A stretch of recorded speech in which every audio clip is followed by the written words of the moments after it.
Hello everyone! I'm very happy to welcome you to my talk about declarative configs for maintainable, reproducible code. My name is Jonathan and you can write me an email or follow me on Twitter. I'm working for Scalable Minds, a software company in Potsdam, Germany. We're working on image analysis tools and services. Before diving into the topic in detail, I'd like to give you an overview of the domain I'm working in and the problems we are facing. At Scalable Minds, we've built WebNosos, an open source online tool that allows you to view and annotate 3D volumetric image data. What you see here is a 3D scan of brain tissue from a microscope. The different cells are segmented as shown by the color, and one cell is rendered in 3D at the bottom center. If you want to try it for yourself, you can go to webnosos.org or use this QR code. We are also automating the annotation of such cells, which is what I'm working on most of the time. For that, we are running experiments. It starts with multiple terabytes of grayscale image data. On that, we train machine learning systems to detect where the cell boundaries are. Therefore, we manage the training data and evaluation data, which was acquired manually via WebNosos before. The training usually takes up to weeks. Afterwards, we are running segmentation and agglomeration algorithms. The result is then a dense 3D reconstruction of all neurons in the data, which is then used for biological analysis by our clients. Since we were working with massive data and computation-heavy algorithms, we run this pipeline parallelized in high-performance computing clusters. This is just an overview of a single experiment. Since the domain is very much research-driven, we constantly iterate on our pipeline. We might run an experiment with dataset 1 and develop a feature A to improve the results. Additionally, we start with dataset 2. On the first dataset, we add feature B and figure out that we should replace feature A with feature C after some time. Also, we apply feature B and a new feature D on the second dataset, and afterwards also use D on dataset 1. This happens with many more in-between steps on a timescale of months and years and might give you an idea of the problems we ran into. We needed to keep an overview of the features we use for each dataset and experiment and be able to rerun an experiment maybe a year later, but with the up-to-date pipeline, so that we can simply switch on the feature that we just developed yesterday. Those challenges motivate this talk. We need to keep our application hierarchy maintainable and at the same time reproducible. Reproducible not only in the sense of pinning the code and the packages of a specific experiment, but being able to rerun that old experiment with the current code base. Therefore, we have 4 main points that helped us to accomplish this. First, we separate our feature flags and parameters, the configuration, from the rest of the code. This splits the structure of the experiments and the evolving pipeline and gives us the notion of the experiment hierarchy I've just shown before. Second, we want to verify the configuration of an experiment against the available features, but also the other way around, verifying that the code only uses available configuration parameters. Finally, since the configurations might change over time, we want to have automatic migrations or evolutions in place. First, I'd like to give you an overview about the options to implement this, before then diving into the actual code. For this talk, I've prepared a toy example that is much more simple than our usual experiments, but the mechanisms are basically the same. In the example, we load a dataset, in this case the linear dataset about sport exercises. You can see different sport exercises and the numbers of repetitions that a person could do in the different rows. We perform outlier detection on it and then plot the data where an outlier here is marked in orange. For the plot, we have to select 2 of the available columns for the different axes. In this case, we have chins, sit-ups and jumps available in the dataset and plot the jumps and the chins. Here you can see that one person can do much more jumps than the others and therefore is marked as an outlier here in the top. The code for this experiment would look roughly like this. We load the data from some path, find the outliers, where we might have to specify a threshold, in this case 10, and plot the data using two specific axes. Now, when we extract the configuration, we have to extract, in this case, the path, the threshold, and the two axes for the plot. You could, of course, simply write a function with the 4 parameters, but instead I recommend to keep this completely separate of your code using a declarative configuration. Declarative means that only data can be specified here, in contrast to imperative programming, such as with the Python programming language, which can use if clauses or for loops. The benefit of separating this and using a declarative config, that this forces you to keep a simple configuration and it cannot contain any logic that instead must be specified in your application. So we need a declarative input format for the configuration. Then this needs to be represented in our code base, and to turn this input format into the representation, we need some sort of deserialization in between. Let's have a look what our options for those are. For the input format, a typical choice is to use arguments for a command line interface. Therefore, all configuration must be supplied on the command line, which doesn't work too well if you have a lot of parameters. It's great for a few parameters though. The usual choice is to use the Python built-in argparse to load the arguments. But here nothing prevents you from accessing a wrong key of your configuration, which would result then in a runtime error. Therefore, I prefer to use the external package typer, which allows you to specify the expected parameters and data types as function arguments, which then can also be type checked. More about that in a second. Another alternative is to use environment variables for the input, which can be accessed via os.environ in Python. What I prefer for large configs is to extract them into a separate file. Internally, we use YAML for that, but there's many other choices like JSON, TOML, or ini. To load a YAML file, you need a third-party library such as PyYAML, which gives you a Pythonic representation of that file. This representation consists of the basic Python types, such as dictionaries, lists, integers, etc. The problem here is again that we could access the wrong key, which would result in a runtime error. Since our experiments run for days, this needs to be catched earlier, for example in tests. An additional possibility that we use is to turn the configuration into a class. The class then defines the different parameters and their types as their attributes. To get the init method and other helper methods, we use the utters library, which adds them automatically. Now we access the parameters of the config object as usual attributes. This allows us to use a type checker before running the code, which catches the wrong usage beforehand. Since loading a YAML file into Python gives us the basic Python structure we have on the left, we need a tool to convert this into the object of the class on the right. For this, we can directly use the cutters library, which provides converters for many data types and can also be adapted with custom converters.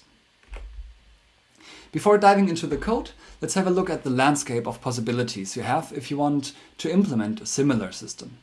I've shown 3 different options how you can supply your config data to your application. Then this needs to be represented in your code, for which you have many options. If you want to add type information to a plain dictionary, there is typing.typedDict.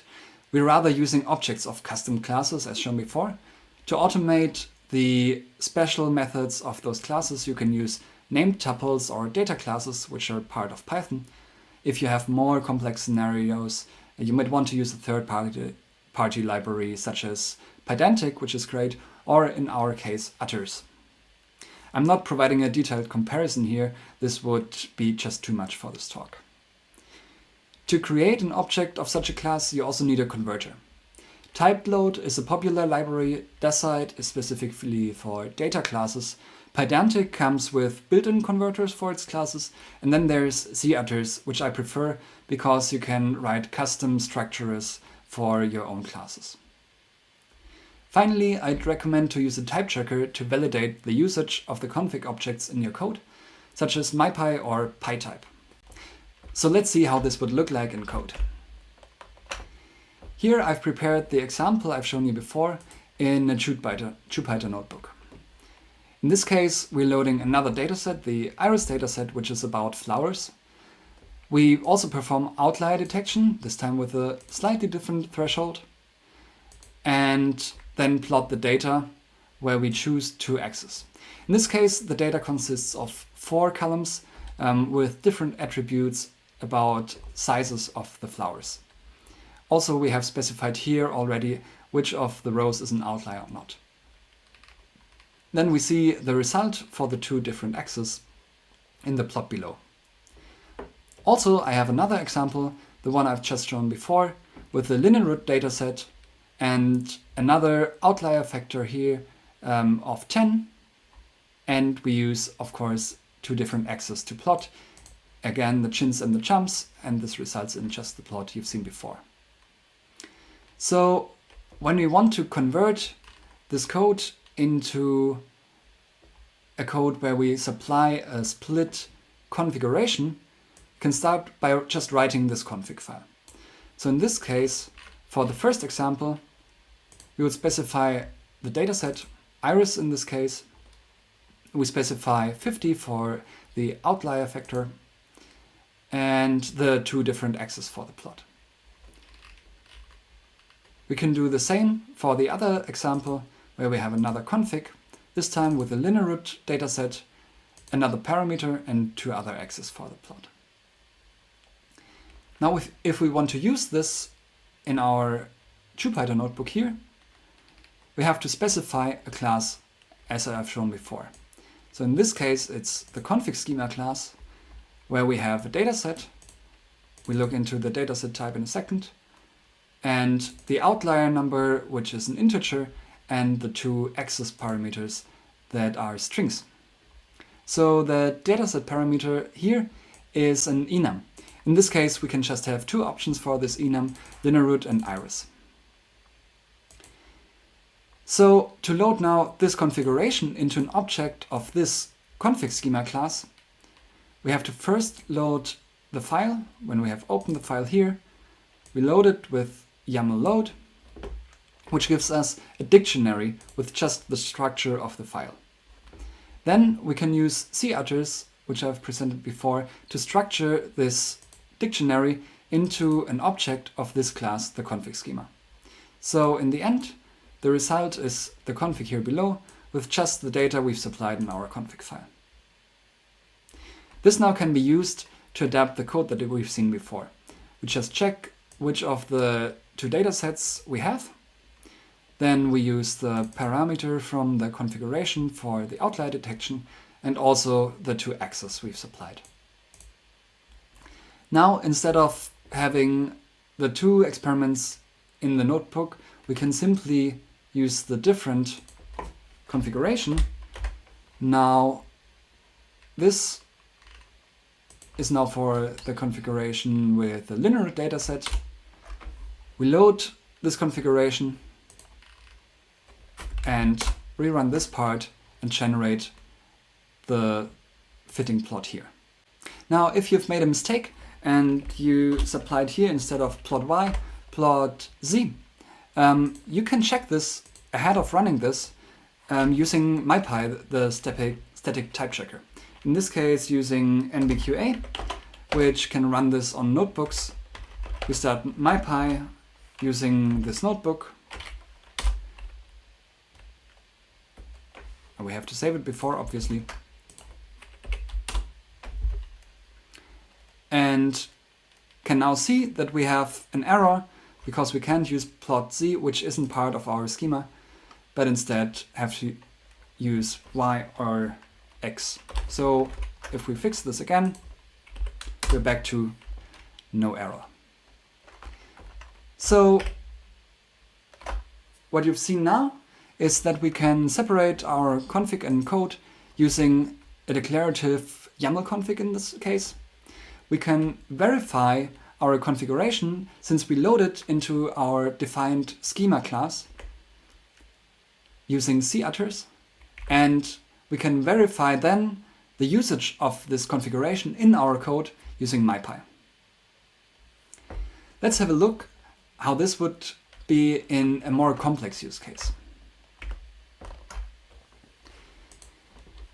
In this case, we are not only plotting a simple scatter plot of the data, but we want to add more possibilities for plotting. So if we have a plot now, instead of only using x and y, we also define the c attribute, which is optional since we still can do 2D plots. Another alternative to have, instead of the scatter plot, is now a heat map plot, which just uses x and y. Since we can only supply one of the two plotting possibilities, we just define a union of those, which basically means that an object of the union of the plot schema is either a scatter plot schema or a heat map schema. And you can see which of those it is by looking at the kind, which either is scatter, in this case it just can be the scatter string, or heat map. Then, just as before, we can use this in our config schema. So we have a nested schema here in our config schema just for the plot. The dataset is just the same as before. We have an enum here and we have the integer for the outliers. But this now is the union of the two schemata we defined here above. So now we have to adapt our configuration. In this case, we still take the linear dataset. We use still the same number for the outlier detection. We do a scatter plot, and then if we just apply chins and situps, this results in exactly the same as before. The code is a bit more complex now since we have if clauses for the different plotting possibilities. So here we just have the same scatter plot as before. Now we can also add the optional z parameter, and we reload this and see in the end now we have the 3D version of the plot. How does this work in detail again? So because here we are using the scatter plot schema, we this time supplied the set attribute, and in the if part here below we find out if z is defined or not, and since it is defined we are doing now a scatter plot. So let's say, okay, we want to do the heat map this time. So again, we just use the heat map parameter from here, supply it in the config, reload the config and run our code. And now we get an error because we couldn't parse this configuration since C was defined. Since C is not part of the 2D heat map, we have to remove it and can rerun this. And simply verifying this config can also be done easily ahead of time. So in this time we just get a heat map. Now we've adapted the configuration for B manually, but instead of adapting this manually every time, we just want to have an evolution. So we still have the configuration of A, and we want to run this old configuration now also with A. So for this, I've prepared here an evolution. It could look simply like this. We load the dictionary of the config, called it raw config in this case. Then we look if there's a version defined. So here you would have to say, okay, the new config also has a version key. This would be 2 in this case. And the default version for our old versions, for our old version configs are simply 1. And if we have an old config, we just run our evolution, which then transforms those two plots into the plotting possibilities that we have now. So now instead of loading the new configuration below here, we start with the old configuration and run an evolution, and can now use just the old experiment with the updated code where the configuration is migrated automatically. So what we have are the config files that are transferred into the dictionaries, which are then transferred into the objects. So we always have an up-to-date schema class for our newest code. And now what I've just shown before is to use an evolution where we have versioned config files and do the evolutions on the dictionaries. So we need only the simple schema class of the current code. As an alternative, you can also do the evolutions on your structured objects, but then you also need to keep all the old schema classes that you had defined before. So I've shown you this overview before. You might miss some more libraries here which are built to track experiments. Those are Sacred, for example, MLflow or Guild. And they are great to tag your experiments and can be combined with the configuration mechanisms I described here. But they don't have the same possibilities on their own, such as type checking or evolutions. They are especially useful to track metrics across your experiments. So to summarize, I've also now shown you two ways to evolve your configs so that you can run and migrate old experiments with a backwards compatible application. Let's have a look at our goals again. First, the maintainability. The separation of the declarative config helps us to keep an overview of our experiments, and the config and code verification helps us that those work as expected in our pipeline. Also, this verification, together with a migration system, also ensures that old experiments are reproducible with our ever-evolving pipeline. So feel free to contact me if you have any questions, and I'm very happy to discuss any of those topics in detail. I hope that this gave you some useful input for maintainable and reproducible applications. Thank you very much.